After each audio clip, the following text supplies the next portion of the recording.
नमस्कार दोस्तों, आज एक और पारिवारिक कहानी में मैं आपका स्वागत करती हूँ। आज की कहानी है पति की मौत के बाद ससुराल वालों की सच्चाई जानकर मेरे होश उड़ गए। विद्या सदन आज फूलों से सजा था और रंग बिरंगी रोशनी से जगमगा रहा था। द्वार पर सजा बंधनवार व घर के अंदर बाहर लगा सुंदर सा सामियाना विद्या सदन में हर आने वाले मेहमान का स्वागत कर रहे थे। विद्या सदन में पड़ोसी व रिश्तेदारों की खूब गहमा गहमी लगी थी। पकवानों व मिठाइयों की खुशबू से घर के साथ साथ पूरा गली मोहल्ला महक रहा था। यह सब तैयारियां व आयोजन था विद्या जी की बड़ी बेटी सुरभि की शादी के लिए। विद्या जी की दो बेटियां थीं, सुरभि और अवनी। आज सुरभि की मेहंदी थी। विद्या जी सुबह से उसी के इंतज़ाम में लगी हुई थी। कभी मेहमानों का जलपान, कभी हलवाइयों के सामान की पूर्ति और बीच बीच में मेहमानों के साथ दो घड़ी हंस बोल भी लेती। सुरभि और अवनी देख रही थी कि सुबह से ही मम्मी चक्कर घिन्नी सी घूम रही हैं। कितनी बार दोनों उसे थोड़ी देर आराम करने के लिए समझा चुकी थी, लेकिन हर बार हंसते हुए कहती, बेटा बस 2 दिन की भाग दौड़ और बची है, उसके बाद तो आराम ही करना है। कह हंसते हुए फिर से काम में लग जाती। मम्मी खाना तो खा लो, खाना नहीं खाओगे तो फिर दवाई कैसे लोगे? अवनी थोड़ी सी जिद करते हुए बोली। हाँ हाँ बेटा, बस अभी आती हूँ। अच्छा एक बार तू देख ले कि सभी मेहमान सही से खा पी तो रहे हैं ना, कोई कमी तो नहीं है। ऐसे टाल मटोल करते करते सुबह से दोपहर और दोपहर से शाम होने को आई। दोनों ही बहनों को अपनी मम्मी की बहुत चिंता थी, क्योंकि विद्या जी को शुगर व बीपी की शिकायत थी और ऐसे में खाने पीने में थोड़ी सी भी लापरवाही कहीं बड़ी परेशानी का सबब न बन जाए। अभी दोनों बहनें यह सोच ही रही थी कि तभी उनकी नज़र अपनी मम्मी पर पड़ी। देखा तो विद्या जी हवा में लहराते हुए धम्म से पास रखे कुर्सी पर बैठ गईं। सभी मेहमान अपनी हंसी ठिठोली में व्यस्त थे, किसी का भी ध्यान उस ओर नहीं गया, बस अवनी और सुरभि के सिवाय। दोनों दौड़ती हुई उनके पास आईं और सहारा दे उन्हें कमरे में ले गईं। दोनों समझ गई थी कि मम्मी का बीपी लो हो गया है। अवनी जल्दी से शिकंजी बना लाई, जिसे पीते ही विद्या जी को थोड़ी राहत मिली। तब तक सुरभि एक थाली में अपनी मम्मी के लिए खाना ले आई और ज़बरदस्ती उन्हें खाना खिलाने लगी। अरे अरे खा लूँगी मैं अपने आप, तुम तो बिल्कुल ही मुझे छोटी बच्ची समझ रही हो, वह हंसते हुए बोली। हाँ हमें पता है आप बच्ची नहीं माँ हो हमारी, लेकिन हरकतें तो बिल्कुल छोटे बच्चे वाली कर रही हो आप, जैसे बच्चे खाने से जी चुरा कर इधर उधर भागते हैं। आप मुझे आज वैसे ही लग रही हो, सुरभि उनके मुंह में निवाला डालते हुए बोली। अच्छा जी, कल तक खुद ऐसी हरकतें करती थी और आज मुझे सीख दे रही है। चल आज खिला दे अपने हाथों से, फिर तो न जाने कब ऐसा मौका मिले। कहते हुए विद्या जी भावुक हो गई। मम्मी प्लीज ऐसी बातें मत करो वरना, सुरभि अपनी आंखों में आए आंसुओं को पोंछते हुए बोली। अरे पगली, मेरे कहने का मतलब था कि फिर तो तू 1 महीने के लिए दुबई घूमने जा रही है ना, तो इस 1 महीने में दुबई से तो तू मुझे खाना खिलाने आने से रही। विद्या जी उसकी आंखों में झांकते हुए शरारत से बोली। आपसे किसने कहा कि मैं 1 महीने के लिए दुबई जा रही हूँ? सुरभि अपनी बहन अवनी को घूरते हुए बोली। दीदी आप ही तो रोज जीजू को फ़ोन पर धमकी देती थी ना कि पूरे 1 महीने के लिए हनीमून पर दुबई लेकर चलोगे, वरना तो बस की बच्ची तो छुप छुप कर हमारी बातें सुनती थी, और सुनती थी तो सही, मम्मी को भी बता दिया तुमने सब कुछ। बहुत बढ़िया, आने दे तेरा टाइम भी, अच्छे से तेरी खबर लूँगी। सुरभि उसके कान पकड़ हंसते हुए बोली। अच्छा अब मैं चलूँ, बहुत काम पड़ा है। कहते हुए जैसे ही विद्या जी उठने लगीं तो दोनों बहनों ने उनका हाथ पकड़ उन्हें वापस बैठा दिया। अरे बेटा अब मैं ठीक हूँ, तुम दोनों नाहक ही परेशान हो रही हो। अभी आराम का नहीं काम का समय है। काम काम काम, सुबह से यही रट लगा रखी है आपने। अभी से आपका यह हाल है तो मेरे जाने के बाद तो बिल्कुल भी अपना ध्यान नहीं रखेंगी आप। अगर आप 1 घंटा आराम नहीं करोगे तो मैं भी शादी। सुरभि गुस्से होते हुए बोली। यह क्या बच्चों जैसी जिद कर रही है तू? मम्मी आप ही की बेटी हूँ, जैसे आप जिद्दी हो वैसे मैं भी हूँ, पता है ना? सुरभि उनकी आंखों में देख शरारत से बोली। हाँ हाँ पता है, लेकिन तू समझ नहीं रही बेटा। समझ आप नहीं रही हैं मम्मी, अगर इस समय आपकी तबीयत बिगड़ गई तो क्या मैं शादी कर पाऊँगी?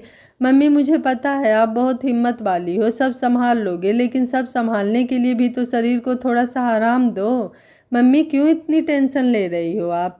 जब आप जीवन के इतने बड़े बड़े तूफानों से नहीं घबराए तो यह तो किसी का मौका है, सब हो जाएगा। परिवार वाले हमारे साथ नहीं, ईश्वर तो हमारे साथ है। सुरभि प्यार से अपने मम्मी के कंधे पर हाथ रखते हुए बोली। हाँ बेटा, उसी के सहारे ही तो यहाँ तक पहुँची हूँ। बस तो मम्मी 1-2 घंटे आराम करो, उसके बाद काम। वैसे भी आपका सपना था कि मेरी शादी में आप खूब नाचोगी गाओगी। कह दोनों उन्हें जबरदस्ती बिस्तर पर लिटाकर बाहर आ गईं। विद्या जी ना चाहते हुए भी आंखें मूंद लेट गईं। बेटी की शादी में तो अच्छों की नींद उड़ जाती है, फिर वह तो अकेली थी, कैसे चैन से सो सकती थी भला। बार बार बेटियों के शब्द कान में गूंज रहे थे। मम्मी आप तो बहुत हिम्मत वाली हो। क्या सचमुच वह साहसी थी? नहीं, वह तो शुरू से ही बहुत नाजुक दिल की थी। किसी की भी ऊंची आवाज़ सुन उनकी आंखों में आंसू आ जाते थे, लेकिन हालात और वक्त के थपेड़ों ने उन्हें मजबूत बना दिया। 2 भाइयों की इकलौती बहन और घर में सबसे बड़ी, अपने पापा के तो दिल का टुकड़ा थी वो। भाइयों से भी ज़्यादा उसे प्यार करते थे पापा। हाँ, मम्मी भी उसे खूब चाहती थी, लेकिन पापा की तरह दिखाती नहीं थी। बहुत ही शांत स्वभाव की थी मम्मी।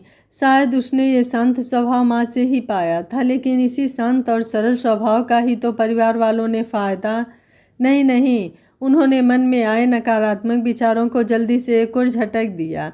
वह इतने शुभ दिन वही बातें याद कर अपने मन को खराब नहीं करना चाहती थी। वह फिर से अपने बचपन की गलियों में विचरने लगी। उनकी माँ को गांव से शहर आए इतने साल हो गए थे, लेकिन उनका पहनावा व बोलने का लहजा अब भी वही गांव वाला था। बहुत ही सीधा सरल जीवन व स्वभाव था माँ का।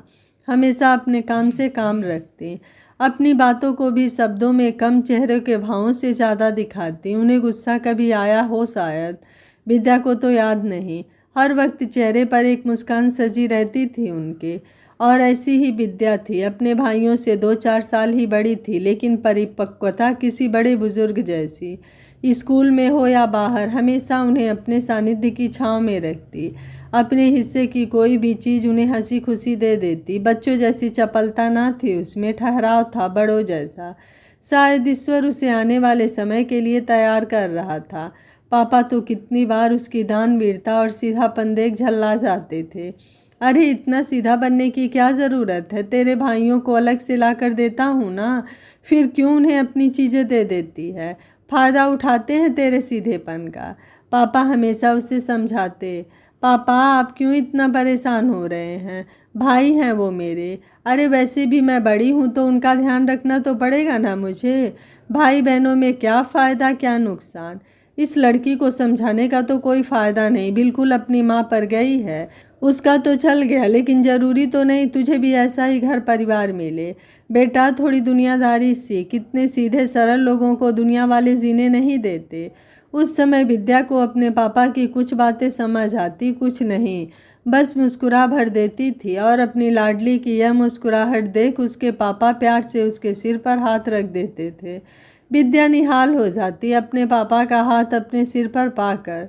लगता सारी दुनिया की खुशी इन हाथों के नीचे समाई है, लेकिन ईश्वर को उसकी खुशियाँ शायद मंजूर ना थी। 10वीं कक्षा में थी वो जब पहली बार उसके पापा को दिल का दौरा पड़ा।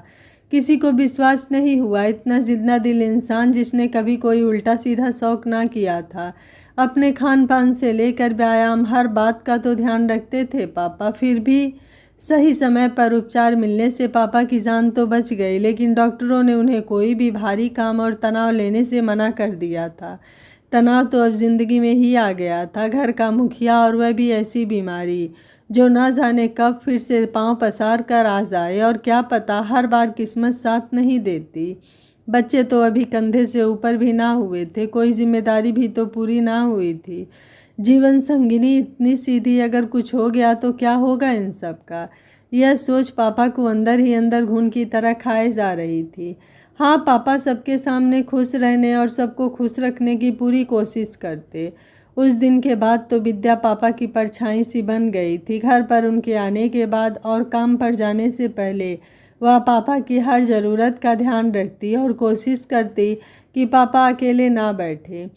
पापा भी तो कहाँ उससे अलग रहना चाहते थे। जरा सा वह इधर उधर होती तो पापा की नज़र उसे ही ढूंढती थी। पहले से ही वह समझदार थी और पापा की बीमारी ने तो उसे पहले से और ज़्यादा जिम्मेदार बना दिया था। पापा की तरह हमेशा उसका दिल किसी अनहोनी की आशंका से आतंकित रहता। दिल में न जाने कितनी बार उसका दिल भर आता और वह अकेले में आंसू बहा लेती। ईश्वर ने न जाने उसकी किस्मत में क्या आंसुओं का सागर लिखकर भेजा था जो आज तक भी खत्म होने में नहीं आ रहा था। 3 साल अच्छे से गुजर गए थे। पापा के साथ साथ सब सामान्य होने लगे थे। सबको लगने लगा था कि वह एक बुरा स्वप्न था जो टल गया, लेकिन वह सपना नहीं था, वह तो किस्मत का लिखा था जो आज नहीं तो कल सच होना ही था। और पापा को दिल का दूसरा दौरा पड़ा। माँ तो इस बार बदहवास सी हो गई। हमेशा निर्विकार सी रहने वाली माँ की आंखों के आंसू नहीं थम रहे थे।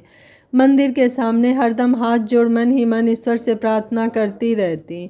माँ की प्रार्थना कहे या पापा की ईश्वर से कुछ सांसें और उधार देने की गुहार, या हम बहन भाइयों की ईश्वर से विनती कि पापा का साया हमारे सिर पर बना रहे। जो कुछ कहो, हम सबकी प्रार्थना भगवान ने सुन ली और पापा को फिर से नई जिंदगी मिल गई। हम सभी ईश्वर का धन्यवाद देते नहीं थक रहे थे। सभी खुश थे, लेकिन इस बार पापा के चेहरे पर चिंता साफ साफ झलक रही थी। शायद उन्हें लगने लगा था कि अब उनके पास ज़्यादा वक्त नहीं है। अब पापा हमेशा उसकी तरफ सुनी आंखों से देखते। जब भी उसके सिर पर हाथ रखते उनकी आंखों में आंसू आ जाते। वह भी तो पापा के आंसू देख अपने आंसुओं को कहाँ रोक पाती, लेकिन उन्हें दुख ना हो इसलिए उन्हें अंदर ही अंदर पीकर मुस्कुरा देती। घर में उसकी शादी की बात चलने लगी थी। पापा चाहते थे जाने से पहले अपने हाथों से उसका कन्यादान कर जाएं। दिली इच्छा थी उनकी और उसने तो परिवार में किसी भी बात के लिए ना करना सीखा ही नहीं था, और यह तो उसके पापा की दिली इच्छा थी, तो भला उन्हें कैसे मना कर देती। हर पिता की तरह उसके पापा ने भी उसके लिए कुछ अच्छा ही सोचा होगा। विद्या जी ने करवट बदली, तभी उनकी नज़र सामने दीवार पर टंगी अपने पति मनोज जी की तस्वीर पर गई। विद्या जी की आंखों में आंसू आ गए। सचमुच पापा की पारखी नज़रें कहे या मम्मी पापा के पूरे प्रताप या उसकी खुद की किस्मत जो उन्होंने मनोज जैसा जीवन साथी उसके लिए चुना। अपने बीमार पिता की इच्छा का सम्मान रखते हुए 20 वर्ष की उम्र में मनोज जी से शादी कर उसने ससुराल में कदम रखा। 26 वर्ष हो गए। कितनी जल्दी इतने साल पंख लगाकर उड़ गए। घर परिवार और बच्चों की जिम्मेदारियों में पता ही नहीं चला। मनोज जी बहुत सरल स्वभाव के सीधे व्यक्ति थे। उनके घर में माता पिता और एक बड़े भाई भाभी व बहन थी। भाई भाभी की माता पिता से बनती नहीं थी, इसलिए वह ऊपर की मंजिल पर अलग रहते थे। विद्या जी के ससुर बीमार रहते थे, इसलिए सारे घर की जिम्मेदारी मनोज पर ही थी, जिसे वह बहुत अच्छी तरह से निभा भी रहे थे। और शादी के बाद विद्या जी भी इन जिम्मेदारियों में साझेदार बन गई थी। उसके आते ही सास और ननद ने घर के कामकाज की जिम्मेदारी पूरी तरह उनके ऊपर डाल दी थी। उसने भी सहर से इन जिम्मेदारियों को स्वीकार कर लिया और एक समय तक पूरी लगन से निभाया भी। मनोज जी की स्पेयर पार्ट्स की दुकान थी, जिससे अच्छी खासी आमदनी हो जाती थी। मनोज जी जितना परिवार वालों का ध्यान रखते थे उतना ही विद्या का। वह उसकी माँ की तरह मितभाषी थे। हाँ, माँ की तरह उनका चेहरा नहीं, आंखें बोलती थी। और विद्या के प्रति उनका प्रेम शब्दों में कम, आंखों में ज़्यादा बयां होता था। विद्या के कहने से पहले ही उसकी हर बात समझ जाते थे वो। वैसे तो विद्या ही कहाँ ज़्यादा बोलती थी, वह तो शुरू से ही शर्मीले स्वभाव की थी। अपने माता पिता से ही कितना कम अपने मन के भाव कह पाती थी। फिर यह तो ससुराल था। मनोज जी से भी तो शादी से पहले बस एक बार ही मिली थी, जब वह उन्हें देखने आए थे। तब भी दोनों कहाँ बोले थे, लेकिन आंखों ही आंखों में दोनों ने न जाने जीवन भर साथ निभाने के कितने वादे कर डाले थे। और घर वालों को भी इस रिश्ते के प्रति मौन सहमति दी थी दोनों ने। शादी के बाद पति के इस मौन प्रेम में भी विद्या को असीम सुख की अनुभूति मिलती थी। मनोज जी की आंखों में अनोखा आकर्षण था और उसी आकर्षण के मोह पास में बधी विद्या मनोज जी के प्रेम में हमेशा डूबी रहती। इसी बीच सुरभि के पापा की तबीयत दिन पर दिन बिगड़ती जा रही थी। सुरभि का एक पैर ससुराल में और एक मायके में, क्योंकि पापा के दूसरे दिल के दौरे के बाद तो माँ भी इस सदमे से उबर न पाई थी, और भाई अभी इतने समझदार न थे जो सब कुछ अकेले संभाल सके। मनोज जी वाकई में ही बहुत अच्छे इंसान थे। एक तरह से उन्होंने पापा की सारी जिम्मेदारी अपने ऊपर ले ली थी। जितना अपने माता पिता के प्रति समर्पित थे उतना ही शादी के बाद उसके पापा के लिए। वहीं उन्हें डॉक्टर के पास चेकअप के लिए लेकर जाते थे और पापा के साथ साथ उसे भी हमेशा हौसला देते।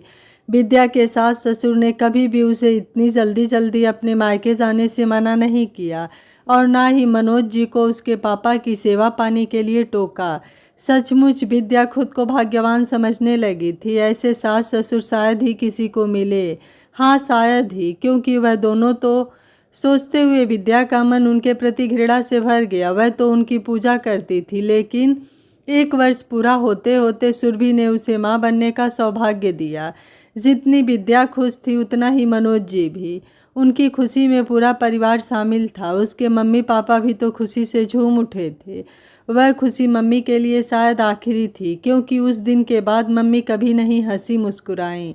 पापा तो शायद उसका भरा पूरा परिवार देखने के लिए ही रुके थे। जब पापा उसकी तरफ से पूरी तरह अस्वस्थ हो गए तो उन्होंने भी संसार को अलविदा कह दिया।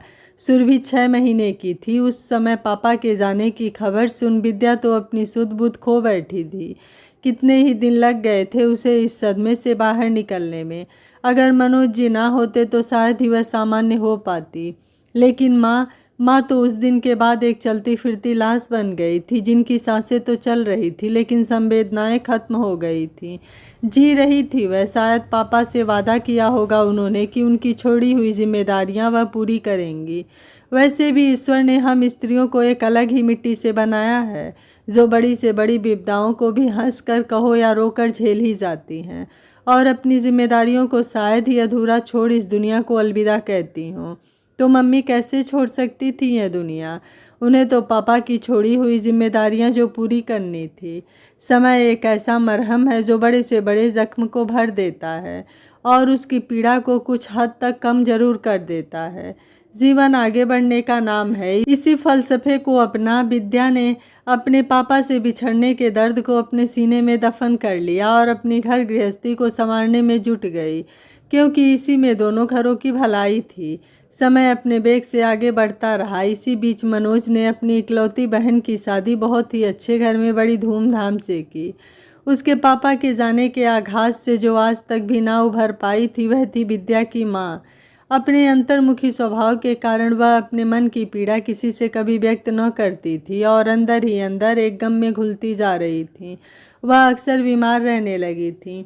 अपनी माँ की हालत विद्या से नहीं देखी जाती। घर के काम काज तो दोनों भाई मिलजुल कर ही लेते थे, लेकिन उनके काम पर जाने के बाद माँ बिल्कुल अकेली रह जाती हैं और एक बीमार आदमी के लिए अकेलापन हमेशा ही घातक रहा है।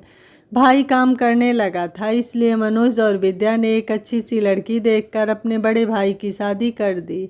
घर में बहू आने से विद्या की माँ का दुख कुछ कम हुआ। अब अपने मायके की तरफ से विद्या थोड़ी निश्चिंत हो गई थी। समय बीतता गया और उन्हीं के रूप में विद्या ने दूसरी बेटी को जन्म दिया। इस बार मनोज को छोड़कर किसी ने खुशी जाहिर नहीं की। सभी के चेहरे लटके हुए थे। सास बार बार बस एक ही बात कहती, एक लड़का हो जाता तो मेरे मनोज का बुढ़ापा सुधर जाता। मनोज के सामने विद्या को कुछ कहने की माँ बेटी की हिम्मत नहीं थी, लेकिन आगे पीछे होते ही वह सुनाने में कसर ना रखते। मनोज को भी घर के मातमी माहौल और सबके उतरे चेहरे से देख अंदाज़ा हो गया था, इसलिए उसने पहले प्यार से और फिर कड़े शब्दों में अपनी माँ और बहन को कह दिया था कि मेरी दोनों बेटियां ही मेरे बेटे हैं, इसलिए मैं नहीं चाहती कि इनके बारे में कोई कुछ भी कहे, और हाँ साथ ही विद्या को भी, वरना मनोज का कड़ा रुख देख माँ बेटी ने चुप्पी साध ली। विद्या की ननद कुछ दिनों बाद वापस अपनी ससुराल चली गई। धीरे धीरे उसके सास ससुर भी दोनों पोतियों को स्नेह करने लगे। उन्होंने दिल से अपने पोतियों को स्वीकार कर लिया था, या सिर्फ मनोज के कारण। जो भी था, विद्या को तसल्ली थी कि आखिर उसकी बेटियों को दादा दादी का स्नेह मिल रहा था। समय अपनी गति से आगे बढ़ता रहा। विद्या की शादी की 10वीं सालगिरह आने वाली थी। मनोज ने इस बार बड़ी धूमधाम से अपनी शादी की सालगिरह मनाने का फैसला किया था, जिसकी तैयारियों में वह महीना भर पहले ही लग गया था। विद्या भी कम उत्साहित ना थी। अपनी साड़ी से लेकर गहने व श्रृंगार के एक एक सामान को बड़ी देखभाल कर पसंद कर रही थी। वह भी इसी दिन को यादगार बनाने में कोई कोर कसर नहीं रखना चाहती थी। मनोज जी को उपहार में देने के लिए उसने अपने घर खर्च की बचत से बहुत ही सुंदर चैन बनवाई थी और अपनी सास, ननद और भाभी के लिए भी उनकी पसंद की साड़ियाँ दिलवाई। माँ के लिए भी एक सुंदर सी साड़ी उनके मना करने के बावजूद भी उसने खरीद कर उन्हें भेंट करते हुए उस दिन पहन कर आने के लिए सप्रेम आग्रह किया। मनोज जी ने उस दिन पहनने के लिए उसे सुर्ख लाल रंग की कांजीवरम की साड़ी दिलाई थी, लेकिन नियति को कुछ और ही मंजूर था। सालगिरह से 2 दिन पहले ही मनोज किसी काम से अपनी मोटरसाइकिल से जा रहा था, लेकिन रास्ते में एक तेज़ रफ्तार ट्रक ने उसे पीछे से टक्कर मार दी। सिर पर गहरी चोट आने की वजह से उसे बचाया न जा सका। विद्या का तो संसार ही उजड़ गया। उसे यकीन नहीं हो रहा था कि मनोज जी उसे यूं बीच मझधार में छोड़कर जा सकते हैं। एक पल में ही उसकी दुनिया उजड़ गई। सालगिरह की खुशियां मातम में और वो सुर्ख लाल साड़ी सफ़ेद लिबास में बदल गई। उसे एक हादसे ने उसके जीवन के सारे रंग छीन लिए। मनोज को गुजरे 6 महीने हो गए थे, लेकिन विद्या उस दुख से बाहर नहीं निकल सकी थी। उसे ना अपने तन का होश था, ना अपने बच्चों का और ना ही घर बार का। मशीन की तरह पूरा दिन घर का काम करती और कमरे में बैठ रात दिन अकेले रोती रहती। एक दिन रात को खाना बनाकर वह अपने कमरे में बैठ अपने ही दुख में आंसू बहा रही थी कि अवनी के रोने की आवाज़ ने उसे मानो नींद से जगाया हो। देखा तो अवनी रो रही थी और सुरभि उसे चुप करा रही थी। क्या बात है सुरभि, अवनी रो क्यों रही है? मम्मी, इसे भूख लगी है। तो बेटा जाकर दादी से खाना ले लो। दादी कह रही हैं खाना खत्म। खाना खत्म? अभी तो मैं बना कर आई थी, वह अचंभित होते हुए बोली। अच्छा रुक, मैं लेकर आती हूँ। क्या विद्या रसोई में खाना लेने गई तो देखा जेठ जेठानी सास के साथ बैठ हंस हंस कर बातें करते हुए खाना खा रहे थे। उन्हें अपने सास ससुर के साथ ऐसे बैठा देख उसे अपनी आंखों पर विश्वास नहीं हुआ। वह तेजी से रसोई में गई, लेकिन ये क्या, खाने के बर्तन खाली थे। यह देखकर विद्या अपनी सास से बोली, मम्मी बच्चों ने खाना नहीं खाया तो इसमें हमारी क्या गलती? तेरे बच्चे हैं, खिलाती क्यों नहीं? सारा दिन बैठ कमरे में आराम करती है। तेरे बच्चों को पालने की जिम्मेदारी भी हमारी है क्या? उसकी सास चिल्लाते हुए बोली। यह क्या कह रही हैं आप? काम तो मैं करती हूँ ना। काम करती है तो खाती भी है ना। 3-3 जनों का बोझ मुफ्त में बिठाकर खिलाएंगे क्या तुम्हें अब? उसके ससुर बोले। सुनकर विद्या सन्न रह गई। आज तक उसके पति के सामने कभी किसी ने उसे इस तरह खरी खोटी नहीं सुनाई थी। परिवार के हर सदस्य की इच्छा का वह कितना मान रखती थी। जितना पैसा कोई मांगता बिना हिसाब किताब लिए उन्हें देते, और आज उनकी बीबी बच्चों का 2 वक्त का खाना उन्हें बोझ लग रहा था। विद्या कुछ नहीं बोली। वह तो शुरू से ही किसी के ऊंचा बोलने से डर जाया करती थी। वह तो मनोज जी का प्यार था जो उसे इस डर से बाहर ले आया था, लेकिन अब वो ही नहीं रहे तो उस पर फिर से वही डर हावी हो गया। वह कुछ ना बोली, चुपचाप रसोई में जाकर परात उठाकर जैसे ही आटा गूंथने लगी, उसकी जेठानी चिल्लाते हुए आई और बोली, आज तो दोबारा खाना बनाने बैठ गई, लेकिन आज के बाद अगर तुमने यह हरकत की तो सही ना होगा। एक कमाने वाले, कितने जने खाने वाले? मेरा आदमी कोई कोल्हू का बैल नहीं, बहुत मेहनत से कमाता है। विद्या ने अपनी सास की तरफ देखा तो वह अपनी बड़ी बहू की हाँ में हाँ मिलाते हुए बोली, सही कह रही है या, अब हम तो बुढ़ापे में कहाँ कमाने जाएंगे। इन दोनों ने ही हमारी जिम्मेदारी ली है। और हाँ, तुझे भी अगर यहाँ रहना है तो चुपचाप घर का सारा काम धंधा करती रह, वरना दरवाज़ा खुला है। विद्या को यकीन नहीं हो रहा था कि इतने सालों से उसकी सास की कभी बड़ी बहू से बनी नहीं, और आज अपने स्वार्थ की खातिर दोनों कैसे एक हो गईं। उसने 2 रोटियां सेकी और लाकर अपने बच्चों को खिलाई। इन 6 महीनों में कभी उसने अपने बच्चों पर ध्यान न दिया। दोनों के फूल से चेहरे कैसे मुरझा गए थे। उसके सामने ही आज उन्होंने रोटी देने से मना कर दिया तो पीछे से, हे भगवान, वह अपने दुख में इतनी अंधी हो गई थी कि अपने बच्चों का दुख भी ना देख पाई। उसने सोच लिया था कि अब वह यहाँ नहीं रहेगी, लेकिन जाएगी कहाँ? माँ तो उसके दुख से वैसे ही बिस्तर में लग गई, और भाई भाभीियों ने इन 6 महीनों में एक बार भी मुड़कर उसका हाल चाल न पूछा। शायद इसीलिए भी उसके ससुराल वाले आंखें दिखा रहे हैं। पता है अब आगे पीछे कोई नहीं है। बच्चों को खाना खिलाकर वो लेट गई, लेकिन नींद उसकी आंखों से कोसों दूर थी। नींद तो उसे पहले भी नहीं आती थी, पहले अपने दुख में और अब बच्चों के भविष्य की चिंता में। अब वह घर की नौकरानी बन चुकी थी, जो सुबह से शाम तक काम करती, ताने सुनती, और उसके बाद भी उसे भरपेट खाना न मिलता। जेठानी और उसके दोनों बच्चे बात बात पर उसकी बेटियों पर हाथ छोड़ने से बाज न आते और सास उस पर। उसका स्वाभिमान और आत्मसम्मान एक छत और 2 वक्त की रोटियों के तले दब कर रह गया था। पिछले 6 महीनों से उसके ससुराल वालों ने मनोज की बाइक व कार बेच दी थी और कितनी ही बार उससे झांसे से चेकबुक पर साइन करा बैंक में जमा रुपए निकाल लिए थे। बस उसकी व दोनों बेटियों की जो एफडी थी उन पर उनका जोर न चल सका। विद्या ने पूछा तो उसके ससुर व जेठ जेठानी ने बड़ी बेहयाई से ये कहते हुए सारा दोष मनोज पर डाल दिया कि उसने बहुत सा कर्जा लिया हुआ था, उसी को चुकाने में सारे पैसे लग गए। विद्या को पता था कि वह दोनों झूठ बोल रहे हैं, लेकिन कहती भी क्या। जो अपने मरे बेटे पर इतना बड़ा इल्ज़ाम लगा उसके पैसे डकार गए, ऐसे स्वार्थी लोगों को बोलकर भी क्या फ़ायदा। लेकिन उसकी चुप्पी का घर वालों ने अब ज़्यादा ही फ़ायदा उठाना शुरू कर दिया। बात बात पर वह उस पर दबाव डालने लगे कि वह इस घर से चली जाए, दोनों बच्चियों को वह पाल लेंगे। अपनी बच्चियों को इन शैतानों के पास छोड़ कर जाने के बारे में विद्या सपने में भी नहीं सोच सकती थी। विद्या ने विरोध करना शुरू कर दिया। आस पड़ोस वाले भी उसका पक्ष लेते। यह देख उसके ससुराल वालों का खून खौल उठता और उस दिन को याद कर विद्या आज भी थर्रा जाती है। 2-4 दिन से उसके ससुराल वाले उससे बहुत अच्छा व्यवहार कर रहे थे। घर के कामों में भी सभी उसकी मदद करते। विद्या को लगा शायद इन्हें अपनी गलती का एहसास हो गया हो।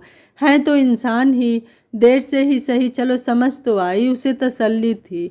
लेकिन यह उसका भ्रम निकला। उस दिन सभी खाना पीना खा जल्दी सो गए। रात को सुरभि ने पानी मांगा। विद्या पानी लेने रसोई में जा रही थी, तभी उसे अपने सास के कमरे से जेठ जेठानी के खुसुर फुसुर करने की आवाज़ आई। इतनी देर रात यह लोग यहाँ क्या कर रहे हैं? विद्या के मन में शंका हुई और वह दबे पाँव खिड़की के पास आकर खड़ी हो गई। अब तो इसे रास्ते से हटाना ही होगा। अगर मम्मी यह यहाँ रही तो हम यहाँ नहीं रहेंगे, जेठ ने कहा। मैं तो चाहती हूँ यह चली जाए, लेकिन क्या करूँ, सब कुछ तो करके देख लिया। आपसे कुछ नहीं होगा। आप घी सीधी उंगली से ना निकले तो उंगली टेढ़ी करनी पड़ती है। उसका जेठ बोला, मतलब इसे रास्ते से अब हटाना ही होगा। कल रात जब यह रसोई में काम कर रही होगी तो इसकी साड़ी में, समझ गई ना आप, जेठ ने कहा। सुनकर एक बार तो सास ससुर सक पका गए, फिर अपने बुढ़ापे की सोच उन्होंने सहमति में सिर हिला दिया। विद्या तो यह सब सुन मानो जड़ हो गई हो। किसी तरह उसने अपने आप को संभाला और चुपचाप आकर कमरे में आ निढाल हो लेट गई। उसने मन ही मन अपने बच्चों के भविष्य के लिए एक कड़ा फैसला कर लिया था। वह पत्नी के तौर पर कमज़ोर हो सकती थी, लेकिन माँ कभी कमज़ोर नहीं होती। उसे हिम्मत दिखानी ही होगी। सोचते सोचते सुबह हो गई। वह सुबह बच्चों को स्कूल छोड़कर आई। आते ही उसकी सास और जेठानी बोली, आज तो बड़ी देर लगा दी तुमने स्कूल में। हाँ, उन दोनों की टीचर से उनकी पढ़ाई के बारे में बातचीत करने लगी थी, बस उसी में समय लग गया। कहकर वह काम में लग गई। शाम को जेठ जेठानी सभी रसोई के आसपास मंडरा रहे थे। उसने अपने सिर पर रखे पल्लू को उतार उसे कमर में खोस लिया। यह देखकर उसकी सास और जेठानी बोली, ये क्या बेहुदापन है, अपने संस्कार भूल गई क्या? नहीं मम्मी, मैं तो अपने संस्कार नहीं भूली, लेकिन शायद आप लोग भूल गए हो। सर पर पल्लू बड़ों के मान सम्मान के लिए लिया जाता है, लेकिन जब बड़े ही अति पर उतर आए तो क्या कीजिए। यह क्या पहेलियां बुझा रही है? साफ साफ क्यों नहीं कहती? क्या चल रहा है तेरे मन में? मेरा मन तो बिल्कुल साफ है, लेकिन आपके मन में ही चोर बैठा है, तभी तो आप सबके चेहरे पर हवाइयाँ उड़ रही है। बदतमीज़, बिल्कुल भी शर्म लाज बेच खाई क्या तूने, जो ससुर जेठ के सामने ऐसे जुबान लड़ा रही है? कहते हुए उसकी सास ने उसे जोर से तमाचा मारा। दोनों बच्चियां यह देख अपनी मम्मी से लिपट कर रोने लगी और रोते रोते बोली, मम्मी यह सब गंदे हैं, हम यहाँ नहीं रहेंगे, चलो। हम यहीं रहेंगे बेटा, यह घर हमारा है, इसे तेरे पापा ने बनवाया था, हम नहीं यह जाएंगे यहाँ से। क्या कहा तूने छिनाल? पहले तो सोचा था तुझे ही रास्ते से हटाएं, अब तुझसे पहले तेरी इन दोनों लड़कियों को। कहते ही जैसे ही उसका जेठ आगे बढ़ा तो विद्या अपनी बेटियों को सीने से चिपकाते हुए बोली, खबरदार जो आगे बढ़े तो। आज तक मैंने बहुत सहा, लेकिन अब और नहीं। बहुत जुबान निकल आई तेरी, जेठानी दहाड़ते हुए बोली कि तभी दरवाजे की घंटी बजी, जिसे सुन सभी चौंक गए। उसके ससुर ने गेट खोला तो सामने 2 पुलिस वाले खड़े थे, जिसे देखकर वह सहम गए। फिर थोड़ा सामान्य हो अपने चेहरे के भाव छुपाते हुए बोले, जी आपके घर से कंप्लेन है, एक पुलिस वाले ने कहा। हमने तो कोई कंप्लेन नहीं लिखवाई। मैंने लिखवाई है। आइए इंस्पेक्टर साहब, आप बिल्कुल सही समय पर आए हैं, विद्या आगे आते हुए बोली। विद्या के चेहरे पर उंगलियों के निशान और उसकी रोती हुई बच्चियों के बयान पर पुलिस उन सबको पकड़ कर ले गई और एक रात वहां रख चेतावनी देते हुए छोड़ दिया। थाने से आते ही उसकी सास दहाड़ते हुए बोली, तू क्या सोचती है, इतने भर से हम डर जाएंगे? इस घर में तो तू वैसे भी नहीं रह सकती। यह ज़मीन तेरे ससुर ने खरीदी थी और यह मेरे नाम है। हम जब चाहे तुझे धक्के देकर निकाल सकते हैं। मम्मी, आप अनपढ़ होते हुए भी इतने कानून जानती हो तो एक बात और कान खोल कर सुन लो। मेरा ना सही मेरी बच्चियों का तो इस पर हक है जिसे मैं किसी भी कीमत पर नहीं छोड़ सकती। और हाँ, आप मुकदमा लड़ना चाहती हो तो शौक से लड़िए। इतना तो आपको भी पता है कि मुकदमों के फैसले साल 2 साल में तो आते नहीं। लेकिन एक बात कान खोलकर सुन लीजिए, आज के बाद मुझ पर या मेरी बेटियों पर अगर आपने एक उंगली भी उठाई तो अच्छा ना होगा। मैंने थाने में लिखवा कर रख दिया है कि अगर हम में से किसी को भी कुछ होता है तो इसकी जिम्मेदार आप सभी होंगे। उस दिन के बाद किसी ने भी इस तरह की ज़रूरत नहीं दिखाई। हाँ, उसके सास ससुर ने मुकदमा डाल दिया जिसका फैसला अब तक नहीं आया। इस बीच ससुर तो चल बसे, जेठ का एक्सीडेंट में एक हाथ चला गया और सास जेठानी की चाकरी करते हुए दिन काट रही है।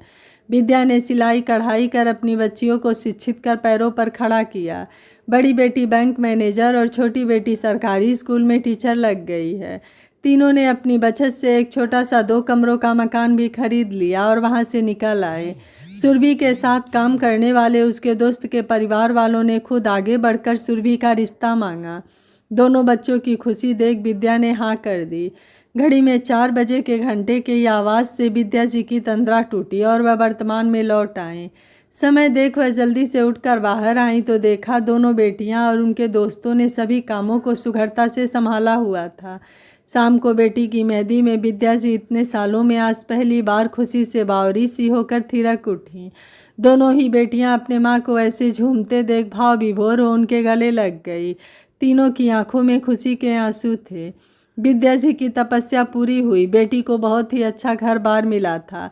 बस भगवान से वह दिन रात एक ही प्रार्थना करती कि हे ईश्वर, मेरी बेटियों की मांग सदा भरी रहे और उनका जीवन सदैव खुशियों से आबाद रहे।